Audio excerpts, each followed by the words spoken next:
အားလုံးပဲမင်္ဂလာပါကျွန်တော်တော့ EC training ကမင်းတင်နိုင်မှာဖြစ်ပါတယ်လက်ရှိအခုကျွန်တော်ပြပြမယ့် tutorial ဒီ Linux distribution တွေကအခုဖြစ်တဲ့ CentOS ကိုကျွန်တော် installation လုပ်မှာပါဘယ်မှာလုပ်မှာလဲဆိုတော့ VMWare Workstation 14 Pro မှာကျွန်တော် installation လုပ်ပြန်မှာဖြစ်ပါတယ်အဲ့တော့လိုအပ်မယ့်ဟာတွေကတော့ကျွန်တော်ကွန်ပျူတာထဲမှာမိရဲ့ကွန်ပျူတာထဲမှာ VMWare Workstation တွင်လာမယ်ပြီးလို့ရှိရင်ကျွန်တော်CentOS-7ခွေဒါမှမဟုတ်ရှင် ISO file ရှိဖို့လိုပါတယ် installer ခွေရှိဖို့လိုမယ်ဒါမှမဟုတ် installer ISO ရှိဖို့ဒါဆိုရင်ကျွန်တော် CentOS ကိုစပြီး installation စပါမယ်တော့ထုံးစံတိုင်းကျွန်တော်မှာ VMware Workstation ကိုဖွင့်လိုက်ပြီး create new virtual machine ကိုကျွန်တော်က virtual machine တစ်ခုစောက်ပြီးတော့အဲ့ virtual machine ထဲမှာ CentOS ကိုထည့်ပြန်ပါမယ်အဲ့တော့လောက typical setting နဲ့ပဲကျွန်တော် virtual machine တစ်ခုစောက်ပါမယ်လောကမှာတော့ကျွန်တော် installer ကိုဘာမှမရွေးသေးဘူးเนาะnext နဲ့ပဲဆက်သွားလိုက်မယ်လက်ရှိမှာကျွန်တော် installation လုပ်မယ့်OS type က Linux ထဲကမှာကျွန်တော် CentOS-7 ကိုသင်ပါတော့ CentOS-7 ကိုကျွန်တော်ရွေးပေးလိုက်မယ်CentOS-7 64-bit next ပေါ့နော်ပြီးဒါကြတော့ဒီဘက်ဘယ်ဘက်မှာလာပြီးတော့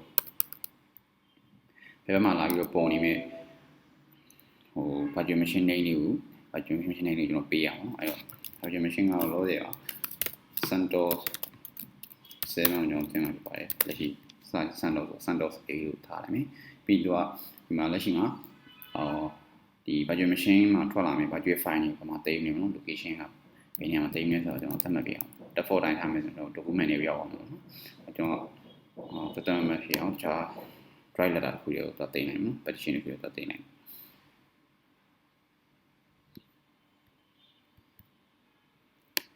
အဲ့ဒီလိုမျိုးမတိမ်နေဘူးဆိုလို့ရှိရင်ခုနက default ပြတဲ့ panel ကြောင့်ကျွန်တော်တိမ်နိုင်ရအောင်နော်ကျွန်တော်လက်ရှိခြေထဲမှာ sorry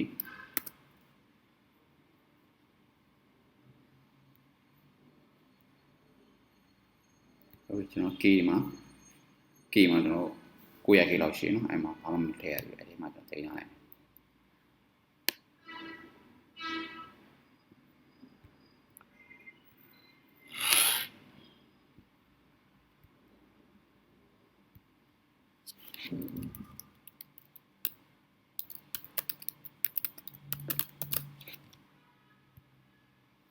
ကျွန်တော် K က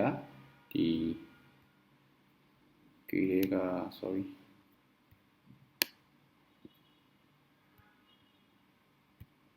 K က VMware VN မှာတင်လိုက်ပြီနော်အနေနဲ့ဆက်သွားလိုက်ဒီမှာ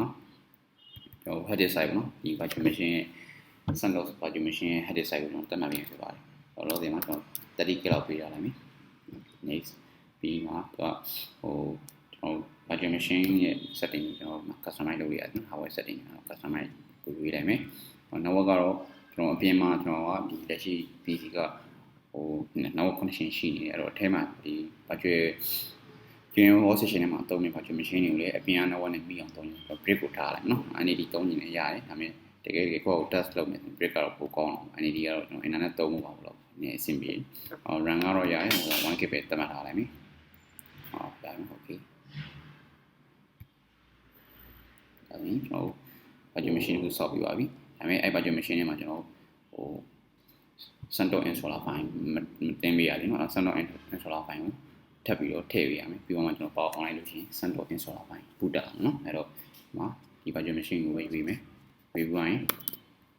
အဲ့ဒီ virtual machine setting နဲ့ဝင်လိုက်မယ်CDB drive နေရာမှာကျွန်တော်ကဥမာကိုကခွေနဲ့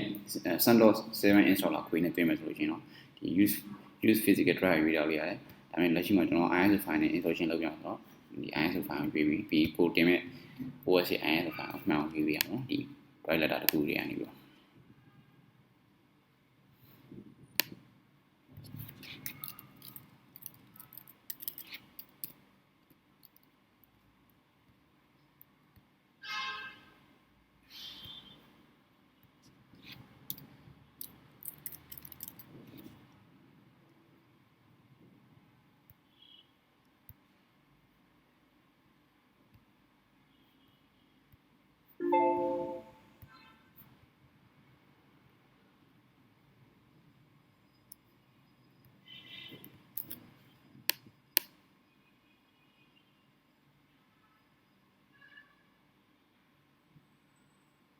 Okay ကျွန်တော်ဒီမှာ G ကနေပြီးတော့ကျွန်တော်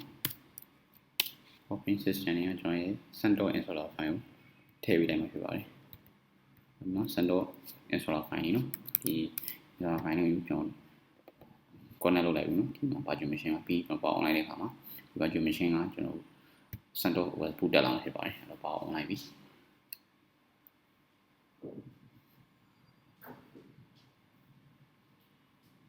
ဒါဆိုရင် CentOS installer ပေါက်တက်လာပြီ။အဲ့တော့ကျွန်တော်ကဒီ virtual machine နဲ့ကိုကျွန်တော်က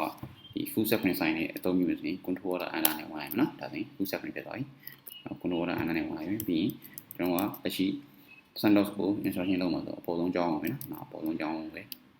install CentOS 7 ဆိုတာကိုရွေးပြီးတော့ enter ခေါ်လာမယ်။ဒါဆိုရင်ကျွန်တော် OS ကိုပို့တက်သွားပါလိမ့်။ကီးတစ်ခုနှိပ်ပြီးလိုက်နော်။သူကကီးတစ်ခုနှိပ်ပြီးပြောနေ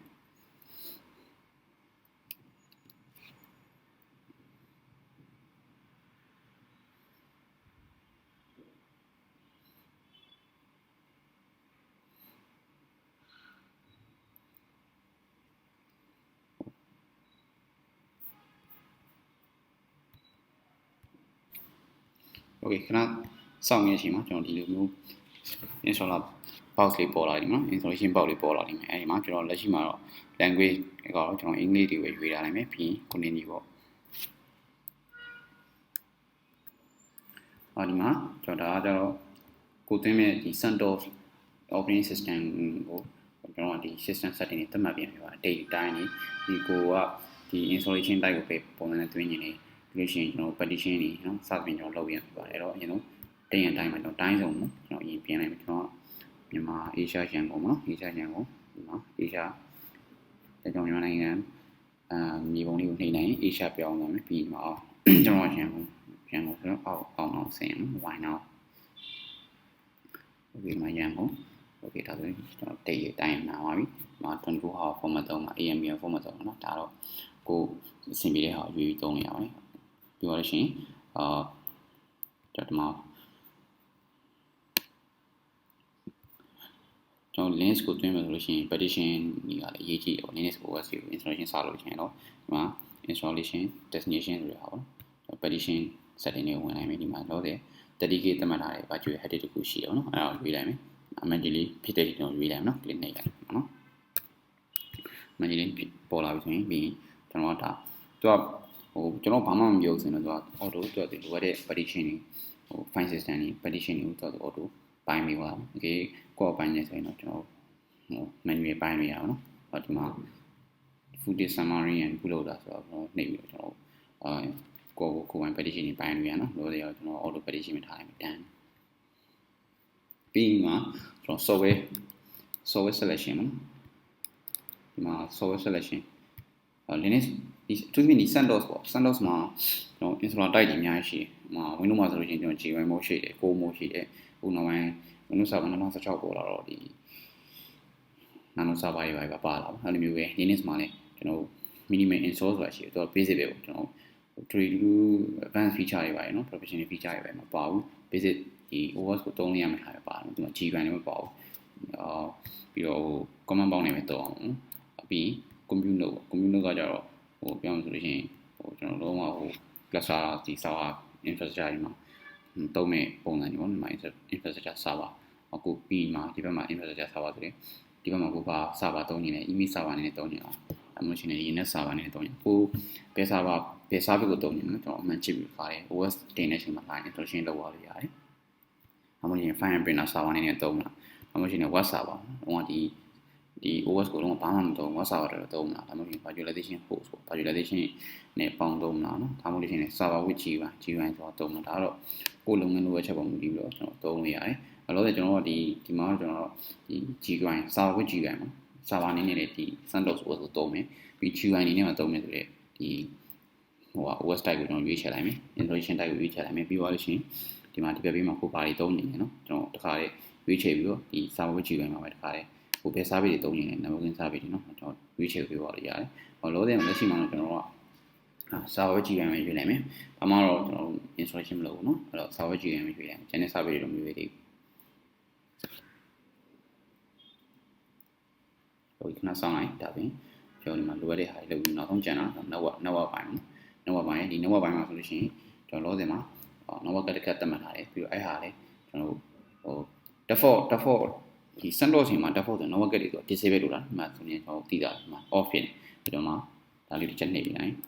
on off switch လေးတစ်ချက်နှိပ်ပြီးတိုင်းဒါဆို network က on ပါပြီပြီးကျွန်တော် network မှာ DHCP ရှိနေမှာဒါတော့ DHCP တွေကရှိတဲ့ range တစ်ခုနဲ့မှာ network လာကြာနော် IP လာကြာပြီးတော့ဒါကြတော့လက်ရှိဒီ CentOS ရဲ့ computer name မှာ host name ကတော့ကျွန်တော်ကတော့ CentOS A လို့ပဲကျွန်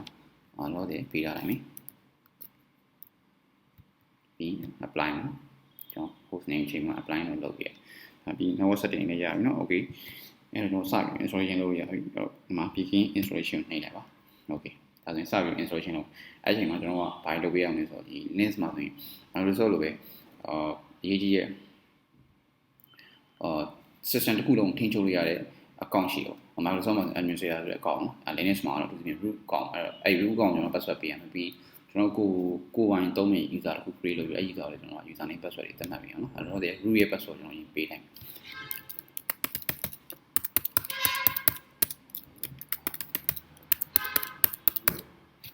Okay done ပြီးကျွန်တော်ကိုပိုင် user တစ်ခုစောင့်မယ်ဒါ full name ကတော့ပြောမှဆိုရင် display မှာပေါ်မဲ့ name ပါကိုယ့်ရဲ့ဒါက login user name ကတော့ login နေပါပြီးဒီမှာကျွန်တော်ဒီအခုလက်ရှိကျွန်တော် create လုပ်လိုက်တဲ့ကိုပိုင် user administrator အနေနဲ့သုံးမှာဆိုတော့နော်ကိုကဟို Linux administrator တယောက်အနေနဲ့ဆိုလို့ရှိရင်ဒါအမှန်ချစ်တာမရဘူးဘာဖြစ်လို့ဆိုကျွန်တော်ကခုလက်ရှိဒီ user ကိုပဲ administrator အနေနဲ့အသုံးပြုမှသာနေတခြားကျွန်တော်ဟို system ပိုင်းဆိုင်ရာတွေကျွန်တော်ဒီ account နဲ့လောက်ဆောင်မှာမဟုတ်ဆိုရင် root account နဲ့လုပ်ရပြီးကျွန်တော်ဒီ account နဲ့ password သတ်မှတ်လိုက်မယ်အဲဒါကြောင့်ထပ်ပြီးတော့ဒီကောင်ကြိုက်ပေးရမယ် okay ဒါဆိုရင်ကျွန်တော် user name password တစ်ခု create ဆောက်ပြီး root password လည်းဆောက်ပြီးเนาะဒီမှာအောက်မှာလည်းကျွန်တော် installation စရအောင်เนาะ package ပေါင်း1200ကျော်လောက်ကျွန်တော်ပြင်ပြီးကျွန်တော် CentOS OS တက်လာတယ်နော် GUI နဲ့တက်လာတယ်အဲ့တော့ကျွန်တော်ဒီ video file ကိုကြော်လိုက်ပါမယ်ပြီးဒါတော့ပြောမယ်15မိနစ်နိုင်ဝက်ကြာတော့ကြာမယ်ဒါပြီးတော့ရှင်ကျွန်တော် OS တက်လာတယ်နော် OS တက်လာမှကျွန်တော် video file ကိုပြန်ပြီးဖွင့်ရအောင်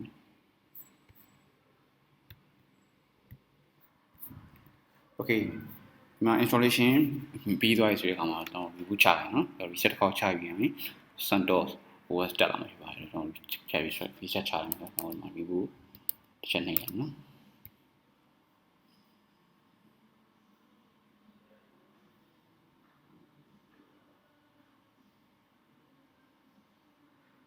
Okay ဒီမှာကျွန်တော် CentOS Linux core ဆိုရအောင်နော်ဒါပဲရွေးလိုက်ရတယ်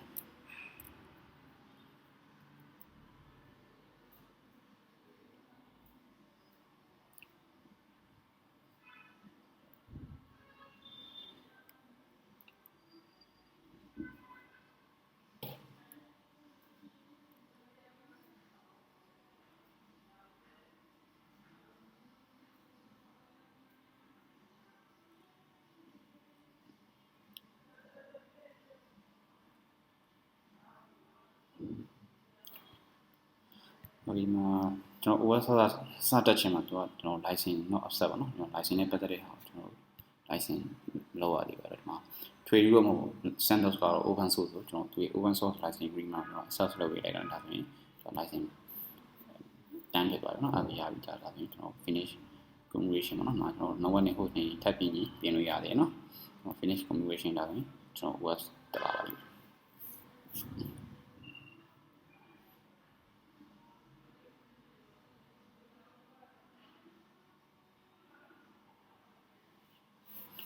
ဒီမှာကျွန်တော် installation လုပ်တော့ create လုပ်ခဲ့ user name နော်ဒါနဲ့မဝင်ဘူးဆိုလို့ရှိရင်ကျွန်တော်ဒီမှာ cancel နေပါနော်ဒီမှာ user name root နဲ့ကျွန်တော်ဝင်ပြီနော်ဒါ user name root နဲ့ဝင်နေတာတော့တယ်ကျွန်တော် create လုပ်ခဲ့ကျွန်တော်ကိုယ်ပိုင် user name ဝင်ကြည့်မယ်ပေးခဲ့ password